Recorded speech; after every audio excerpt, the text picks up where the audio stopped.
Hello friends, this is Chandan. Welcome to my channel. आज हम लोग ये जो इंडिया ने रिसेंटली आर्मेनिया को आर्म्स एंड एम्यूनेशन सेंड किया है ना, अ, तो इसके बारे में हम थोड़ा डिस्कस कर लेते हैं। और ये एम्यूनेशन भेजने का रीज़न क्या है, हम इसके बारे में भी थोड़ा डिस्कस करेंगे। इंडिया का क्या रोल है, हम ये डिस्कस करेंगे। रशिया का थोड़ा रोल क्या है, हम ये इसके बारे में डिस्कस करेंगे। और थोड़ा बहुत आर्मेनिया और अज़रबैजान का जो कन्फ्लिक्ट है ना, उसको थोड़ा समझ लेंगे। ठीक है। और जैसे आप ये इंडिया टुडे का आई थिंक सॉरी ये बिजनेस स्टैंडर्ड का एक आर्टिकल है, जहाँ पे इन्होंने क्लियरली मेंशन किया है इंडिया ने ऑलमोस्ट 20,000 करोड़ का जो आर्म्स एंड एनिमेशन से वो सेंड किया है। पहले हम देख लेते कि कौन कौन सा आर्म्स एंड एनिमेशन सेंड किया है, हम वो देख लेते हैं। देखिए, फर्स्ट जो हम इम्पोर्टेंट जो आई थिंक ये मल्टी रोल रॉकेट लॉन्चर, ये पिनाका है, तो ये सेंड किया है और यही प्राइमरी मतलब मेन चीज़ है। उसके बाद थोड़ा आर्म्स एंड एनिमेशन तो हो ही है। उसके बाद आपको पता होगा ये जो कन्फ्लिक्ट हुआ था ना 2020 में भी इंडिया ने कुछ आर्म्स सॉरी एक रडार सेंड किया था। ये इंडिजिनियस रडार है, स्वाति रडार, और ये बहुत अच्छा काम करता है इंडिया पाकिस्तान बॉर्डर में। और यही सेम चीज़ इंडिया चाइना बॉर्डर में भी इंस्टॉल कर दिया है गवर्नमेंट ऑफ इंडिया ने। अब हम लोग और यही तीन मतलब पिनाका, आर्म्स एंड एनिमेशन और ये स्वाति रडार, ये तीन चार चीज़ें इन्होंने भेजा है। और एक चीज़ मैं आपको क्लियर बोल दूँ, ना ही गवर्नमेंट ऑफ इंडिया और ना ही आर्मेनिया ने ये जो डील है इसको क्लियरली मेंशन कहीं पे किया है। ठीक है, ये हो सकता है सिक्योरिटी रीजन है या कुछ और रीजन है जिसके कारण इसको पब्लिक में डिस्क्लोज नहीं किया जाता। लेकिन पब्लिक में जो चीज़ है हम उसको लेके चीज़ों को एनालाइज करेंगे। इसके बाद हम लोग डायरेक्ट आ जाता है आर्मेनिया और अजरबैजान के कन्फ्लिक्ट में। देखिए, आपको पता होगा आर्मेनिया और अजरबैजान का जो कन्फ्लिक्ट है ना, ये आज से कन्फ्लिक्ट नहीं है। ये ऑलमोस्ट 1918 मतलब ऑलमोस्ट 100 साल से ऊपर से ये कन्फ्लिक्ट चल रहा है। ये कन्फ्लिक्ट क्या है? ये कन्फ्लिक्ट है कुछ एरिया को लेके। मैं बोलता हूँ, ये देखिए, ये आपको पता होगा, ये तो ईरान है। ईरान, ये कैस्पियन सी है। कैस्पियन सी के एकदम बाजू में है अजरबैजान, और अजरबैजान के पास है आर्मेनिया। आपको पता होगा अजरबैजान में मुस्लिम मेजोरिटी है। जनरली यहाँ पे जो मुस्लिम्स है वो शिया कम्युनिटी से बिलोंग करता है, और आर्मेनिया में क्रिश्चियंस है।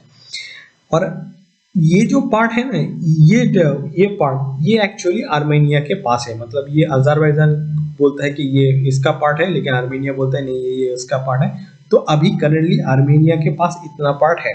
और यहाँ पे 2020 में आपको पता होगा 2 साल पहले एक कन्फ्लिक्ट हुआ था Nagorno Karabakh reason. Nagorno Karabakh reason यहाँ पे एक कन्फ्लिक्ट हुआ था जहाँ पे ये अजरबैजान ने आर्मेनिया के ऊपर दिया था, और आर्मेनिया ने के ये जो मलबा है ना, ये अजरबैजान के ऊपर डाल दिया था। तो देखिए, जब आप हिस्ट्री थोड़ा पढ़ेंगे ना, तो ये आर्मेनिया अजरबैजान जो कन्फ्लिक्ट है, जैसे मैंने आपको पहले बोला, ये आज का कन्फ्लिक्ट नहीं है। ये 1918 से है। ठीक है, 1918 उस टाइम पे ये लोग क्या था, जो ट्रांस कॉकस फेडरेशन था ना, वो उसका पार्ट था। कौन कौन उसका पार्ट था? देखिए, ये जो ऊपर वाला ये जॉर्जिया, अजरबैजान और आर्मेनिया, ये तीनों मिलकर ट्रांस कॉकस फेडरेशन का पार्ट था। वो 19 ये कब बना, कब था? 1918। अब 1918 में क्यों बना था? क्योंकि 1917 पे आपको पता होगा वो रशियन रेवोल्यूशन मतलब खत्म हो गया था, जिसके कारण ये लोग अलग हो गया था। लेकिन वो लोग अल्टीमेटली वो सोवियत यूनियन के टाइम पे फिर 1922 में अगेन वो सोवियत यूनियन में ऐड हो गया था। अब जब सोवियत 1992 से 1991 तक, मतलब जब सोवियत यूनियन टूट गया, टूटने के बाद ये जो तीन है ना, ये तीन कंट्री फिर इनको आज़ादी मिल गया। अब देखिए, जब इन लोगों को आज़ादी मिल गया, तो तब से ऑलमोस्ट ये कन्फ्लिक्ट होना स्टार्ट हो गया। फर्स्ट जो नगोर्नो काराबाख वॉर है ना, ये स्टार्ट हुआ था 1988 में। और उस टाइम पे मैं रशिया ने इंटरवीन किया था, और रशिया ने इंटरवीन करके इसको एक सीज फायर डिक्लेयर कर दिया था अजरबैजान और आर्मेनिया के बारे में इस प्लेस पे। लेकिन ये जो पीस है ना, ये कभी भी दोनों कंट्री के बीच में मतलब ऑलवेज कन्फ्लिक्ट क्रिएट होता था। यहाँ पे पीस स्टैब्लिश्ड नहीं हुआ था। और एक चीज़ आपको मैं बोलना चाहूँगा और चाहता हूँ, देखिए करेंटली रशिया यूक्रेन वॉर में बिजी है, ठीक है।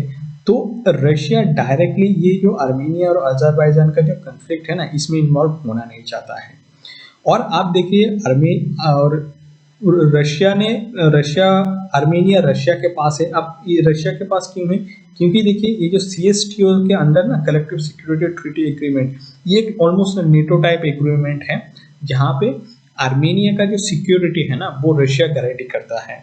मतलब ये सब कंट्री का, Russia, Kazakhstan, Armenia, Kyrgyzstan, Tajikistan, Uzbekistan, तो जिसके कारण आर्मेनिया डायरेक्ट जाके यूएस के पास नहीं जा सकता या यूरोप के पास नहीं जा सकता, इसको इधर रशिया के पास जाना पड़ेगा, अदरवाइज ये चाइना के पास जा सकता है और इंडिया के पास आ सकता है। और चाइना का पता है आपको, जो आर्म्स एंड एनिमेशन है ना, उसका इक्विपमेंट बहुत खराब है। आपको पता होगा चाइना ने पाकिस्तान को बहुत सारा आर्म्स एंड एनिमेशन भेजा है, लेकिन वो कोई काम का नहीं है, ठीक है। तो जिसके कारण आर्मेनिया के और पास कोई और ऑप्शंस रहता नहीं है एक्सेप्ट इंडिया, ठीक है। अब यही है एंगल, और ऐसा कुछ नहीं है। रशिया डायरेक्ट इन्वॉल्व होना नहीं चाहता है, तो इसलिए क्या करता है, इंडिया ने डायरेक्ट आर्मेनिया से ये वेपन परचेस किया है। तो ये आर्मेनिया का एंगल हो गया। इंडिया का क्या एंगल है? देखिए इंडिया का मेन एंगल है टर्की। आपको पता होगा टर्की ना बीच बीच में, मतलब 2-3 महीने के गैप में पता नहीं कश्मीर का इशू उठा देता है। तो इंडिया को भी फर्स्ट एक चीज़ है कि टर्की को सबक सिखाना है, और अजरबैजान को पाकिस्तान सपोर्ट करता है। तो ये रीज़न थोड़ा बहुत हो सकता है, लेकिन ये उतना जेन्युइन रीज़न नहीं है। मतलब ये एक रीज़न है, ये आप बोल दीजिए 0.5 रीज़न है। और इंडिया का जो मेन इंटेंशन है वो है एक्सपोर्ट करो डिफेंस।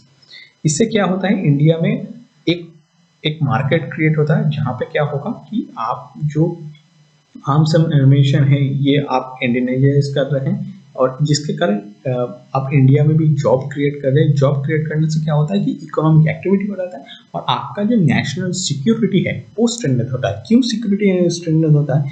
क्योंकि मान लीजिए कल इंडिया पाकिस्तान का मतलब वॉर होना स्टार्ट होगा। आपको पता होगा कारगिल वॉर में भी यही हुआ था कि जब इंडिया ने यूएसए से हेल्प मांगा था ना, उस टाइम पे यूएसए ने हेल्प नहीं किया था इंडिया का, ठीक है। और ये होता है वॉर टाइम में, मान लीजिए दोनों कंट्री का वॉर हो रहा है ना, तो कोई थर्ड कंट्री डायरेक्ट कूदना नहीं चाहता है। तो जिसके कारण इंडिया में जो डिफेंस का जो इक्विपमेंट है वो इंडियंस होना चाहिए ही चाहिए, इसका कुछ ऑप्शंस नहीं है, ठीक है। और इंडिया में देखिए पाकिस्तान और चाइना दो ही आपका न्यूक्लियर आर्म कंट्री है। तो आप इंडिया को प्रोटेक्ट करना है ना, तो उसके लिए जो मतलब हमारे पास ये डिफेंस इंडस्ट्री होना चाहिए। और यही रीज़न है कि इंडिया ने एक्सपोर्ट वहाँ पे कर दिया। तो आपको यहाँ पे तो क्लियरली पता चल जाए कि आर्मेनिया ने इंडिया से क्यों खरीदा है। आपको ये भी पता चला कि इंडिया ने आर्मेनिया को क्यों दिया है। तो यही एक रीज़न है। और इसके सिवा करेंटली ये जो आर्मेनिया और अजरबैजान के कन्फ्लिक्ट पे डायरेक्ट कोई इन्वॉल्व होना नहीं चाहता है। जैसे रशिया ने भी आई थिंक वो CSTO ऑन नहीं किया, क्योंकि रशिया यूक्रेन में बिजी है, तो उन्होंने बोल दिया ये CSTO तो अभी नहीं होने वाला है। तो अभी ये लड़ाई आर्मेनिया और अजरबैजान में चल रहा है। और एक दो रीज़न हो सकता है, ये जो नेचुरल गैस का जो पाइपलाइन है ना, ये टर्की बहुत अजरबैजान को क्यों सपोर्ट करता है, तो ये कभी हम और डिस्कस कर लेंगे।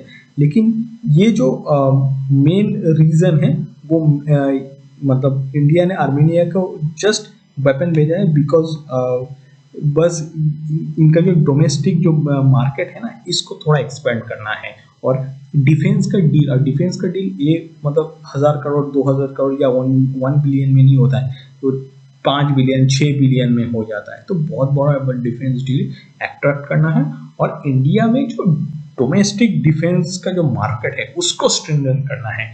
तो इसीलिए इंडिया ने ये एक्सपोर्ट किया है आर्मेनिया को। फ्रेंड्स, आपसे विदा लेने का समय आ गया है। नेक्स्ट वीडियो में आपसे फिर मुलाकात होगी। तब तक सेफ रहिए, अपने परिवार का ध्यान रखिएगा, and thank you guys for watching my video.